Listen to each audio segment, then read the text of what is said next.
بچوں کا ہم معصوم کہتے ہیں لیکن وہ مجازن کہتے ہیں، وگرنہ بہت سارے بچے بھی بچپن میں چوری کر لیتے ہیں، ہے تو وہ بھی گناہ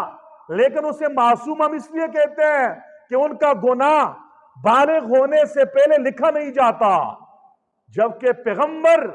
حقیقی معنی میں معصوم ہوتا ہے، اس سے گناہ ہوتا ہی نہیں ہے،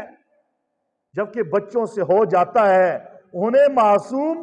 مجازن کہتے ہیں کہ ان کا وہ گناہ لکھا ہی نہیں جاتا، لیکن کرتے وہ بھی گناہ ہیں، چوری کر لیتے ہیں، جھوٹ بول لیتے ہیں،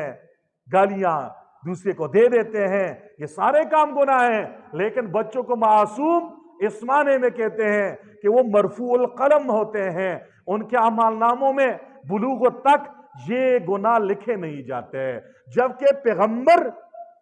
بچپن میں معصوم اس معنی میں ہوتے ہیں کہ ان سے نہ جھوٹ کا گناہ کا صدور ہوتا ہے، نہ ہی کسی قسم کی نافرمانی ہوتی ہے، وہ اللہ کی حفاظت میں ہوتے ہیں۔